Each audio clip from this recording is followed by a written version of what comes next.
Amongst the swamps lives a strange bird with a Dutch clog for a beak. It screeches a high-pitched whine, notifying other shoebills that this is its area when it comes to food.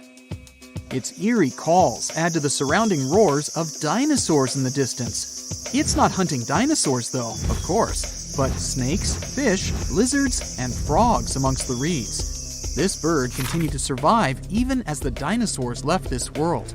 Fossil records of the shoebill date back to 65 million years ago, and today it continues to hunt in a similar environment. Although once widespread, today its restricted habitat is within several countries in Africa. The shoebill stands up to 60 inches tall, and its broad wings are built for soaring across the plains. But the main feature of the shoebill is, of course, its beak. Ancient in appearance, it's gone unchanged for ages. Its huge bulging bill measures up to 9 inches, which makes it the third largest among all living birds. The upper mandible of the beak ends with a sharp nail, perfect for its prey.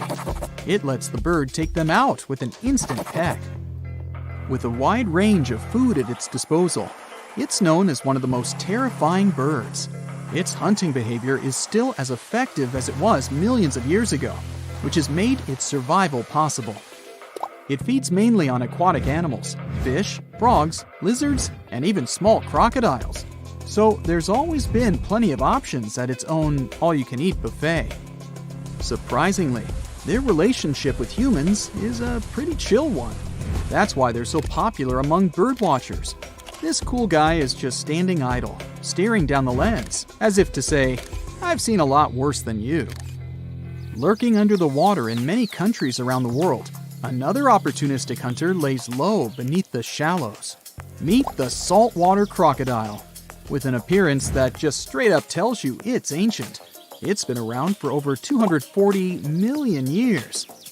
Once appearing a lot larger, they've always had a reputation of taking down whatever came too close, even dinosaurs. They survived many catastrophic events and have continued to adapt to each of them. As they continue to evolve, they've become the ultimate survivalists as we know them today. Still, they sit within their territory, waiting for anything to enter, even humans.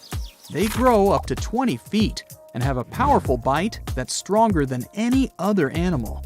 30 times stronger than your bite, just saying.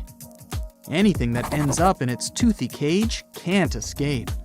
With scales and armor plates protecting it, there isn't an animal on Earth that hunts it, making the crocodile the ultimate apex predator.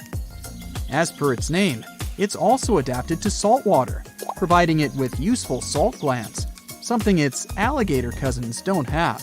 And that's how they're able to swim enormous lengths out to sea. Their routes follow ocean currents, and they aren't afraid of bypassing the shark-infested waters. Not even the great white would mess with this one. The distances they've traveled measure up to 390 miles, and they're capable of reaching speeds up to 18 miles per hour. Just another reason not to swim in the sea, right? The next creature on our list has been around for up to 145 million years. These pesky little things have been feeding off warm-bodied animals. Can you guess what I'm talking about? Lice. Those guys originated in the Cretaceous period, between 145.5 and 65.5 million years ago, when they used to feed on dinosaurs once upon a time. And then, they have continued to remain a constant annoyance to most species. Currently, there are 5,000 different species of lice, each one having a taste for a different animal. They feed on all birds and mammals, except for pangolins and bats. Lucky them. They are an obligate parasite, which means they cannot live unless they live off another life form. Living their entire lives to reproduce on their hosts, lice will change their color to match the fur or feather of their new homeland. But how do you get lice as a human? Well, it's purely by luck or bad luck. They usually choose to leave when their original host has passed on. They seek a free flight from a nearby fly, grabbing onto its legs and hitching a ride to the new homeland. Within 4 small islands in Indonesia lives a powerful beast, a reminder of the megafauna period. Meet the Komodo dragon. Reaching a length up to 10 feet, it's a master ambusher. Its hunting method involves tracking down prey, then injecting venom into it. As the prey escapes, it will track it down as it slowly tires and then feeds on it. And that's how it's managed to survive for millions of years. But it has strangely disappeared from other parts of the world. These islands weren't always its home, and it's only been here for the past 4 million years. Originally, the dragon's ancestors came from Asia, but migrated south to Australia 40 million years ago. And with a great range and variety of food, that's where they grew to their massive size. Then, some 25 million years later, a collision with continental land masses occurred between Australia and Southeast Asia. Taking the opportunity, they spread even further, as far as East Timor. As the islands became separated, the Komodo dragons continued to flourish in their new lands. Without any competition, they could maintain their normal hunting methods. Unfortunately, in Australia, they all eventually disappeared due to competition from humans. Another ancient species is really intriguing, not only because of its appearance. Let me introduce it to you, the coelacanths. Scientists found the only evidence of their existence in their fossils. It made us believe they disappeared 410 million years ago. So, you could imagine the surprise when they were discovered in 1938, idly swimming along the east coast of South Africa. It's truly a fossil that's come back to life. It gave us a great opportunity to not only further understand this species, but to answer many questions about some of its relatives. Growing up to 6.5 feet, they have a lifespan of up to 100 years. But what's strange is, they have 8 fins. They're the oldest known living member of the lobe-finned fish. They are so ancient that they're more related to amphibians, reptiles, birds, and even mammals than to the ray-finned fish we know. Armored with strong cosmoid scales and with a hinge on their jaw that allows them to open their mouth very wide, they are truly ancient-looking creatures. But they did evolve slightly differently than their ancestors, although they still look the same. They once lived in much shallower waters and originally used lungs to breathe. After the dinosaur age, they had to move into deeper waters to feed and gradually upgraded their lungs to gills.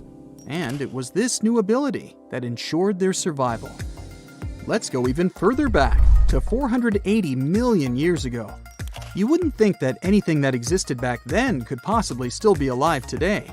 But the horseshoe crab is not only still on this planet, it's almost identical to its ancestors. Its whole body is protected by a thick plate with spikes pointing outwards. It has 10 eyes scattered around its body. 2 are used for finding mates, and the remaining 8 act as light receptors. There is also a long tail.